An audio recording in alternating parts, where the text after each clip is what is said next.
আজকে আমি রান্না করব পোলট্রির মাংসের রোস্ট। নমস্কার বন্ধুরা, আমি নূপুর চলে আসলাম আমার আর একটা রেসিপি নিয়ে।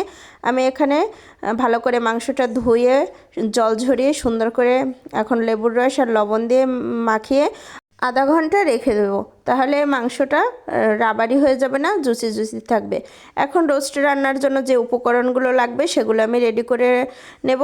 এখন হচ্ছে আগেই আমার সবার আগে পেঁয়াজ বেরেস্তা লাগবে, যেহেতু রোস্টে পেঁয়াজ বেরেস্তা না হলে রোস্ট স্বাদ আসে না।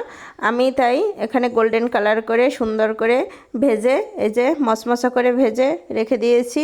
এটা কিন্তু লালচে কালারের। এই যে দেখো, আর এখানে টক দই দিয়ে আমি মশলা রেডি করে রেখেছি। আর এখানে আছে পেঁয়াজ বাটা, পোস্তদানা আর কাজু বাদাম বাটা রেখে দিয়েছি। আর এখানে মশলাটা রেডি করতেছি। এর মধ্যে এখন আমি দেবো সস। এই যে দেখো, এখানে টমেটো সস দিয়ে এখন আমি এখানে এটা ভালো করে মিক্স করে রেখে দেবো। আর এদিকে আমি চিকেন ভাজা শুরু করে দিয়েছি।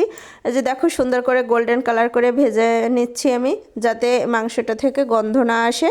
এই যে দেখো, আমার ভাজা প্রায় শেষ। আমার এখন আমি কড়াই নিয়ে নিয়েছি একটা, কড়াইয়ের ভিতর একটু ঘি দিয়ে দিয়েছি আর তেল দিয়ে দিয়েছি। এখন আমি এখানে পেঁয়াজ বাটাটা দেবো আর আদা রসুন বাটাটা দিয়ে সুন্দর করে নেড়ে চেড়ে, যে আদা রসুন বাটাও দিয়ে দিলাম। এখন সুন্দর করে নেড়ে চেড়ে কাঁচা গন্ধটা যাতে যায় সে পর্যন্ত আমি মিনিট দুয়েকের মতো নেড়ে চেড়ে এটা ভালো করে নাড়বো এবং ভেজে নেব।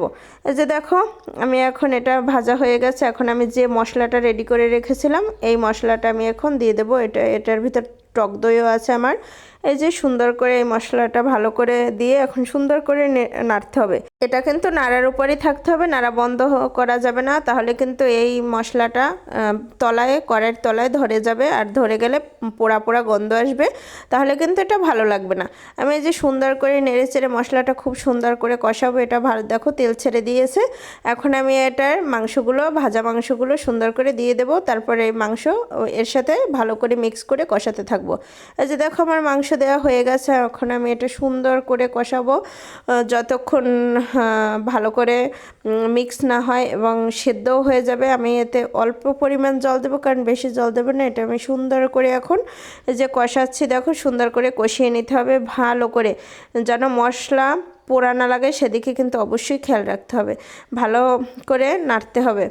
এটা হয়েছে, নাড়া বন্ধ করা যাবে না। নাড়া যদি বন্ধ করে দিই তাহলে কিন্তু এটা মাংস সত্যি সত্যি ধরে যাবে নিচে। তাই এটা আমি সুন্দর করে নেড়ে চেড়ে নিচ্ছি ভালো করে। দেখো, আমার এটা নাড়াচাড়া হয়ে গেছে। আমি এখন এই মুহূর্তে পেঁয়াজ বেরেস্তাটা দিয়ে দেবো।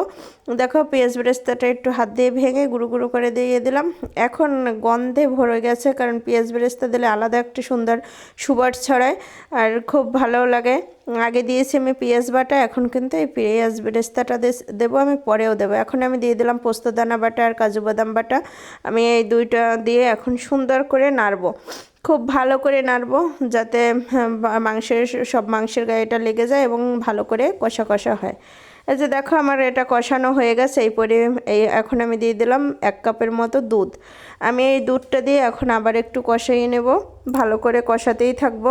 দেখো, রোস্ট কিন্তু এখন প্রায় হয়ে গেছে। তারপর আমি এটা অল্প একটু জল দেবো। আর এখন এই মুহূর্তে আমি অনেক কিছু বাকি আছে এখনও দেওয়ার, আমি কাঁচা ঝালটা দিয়ে দিলাম।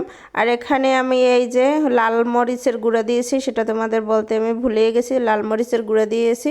এই যে দেখো, আমি এখন এই যে তেল ছেড়ে আসছে উপরে, ভালো করে নাড়তে হবে, নাড়তেই হবে, কারণ এটা এই যে টক দই বাদাম এগুলো কিন্তু আঠালো হয়ে যায়, তো এটা সুন্দর করে নাড়তে হবে। যে দেখো, কাঁচামরিচের ফ্লেভারটা অনেক সুন্দর লাগতেছে।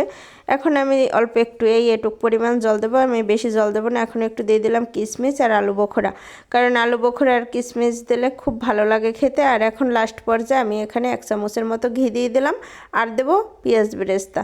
এই তো দেখো, এখন পেঁয়াজ বেরেস্তার ঘি দিয়ে দিয়েছি। এখন অন্যরকম একটা গন্ধ আসতেছে, আমার ঘরটা পুরো গন্ধে ভরে গেছে। দেখো, এই যে হয়ে গেল রেডি আমার পোলট্রির মাংসের রোস্ট। তো তোমরা যদি এরকম করে খেয়ে দেখো খুব ভালো লাগবে।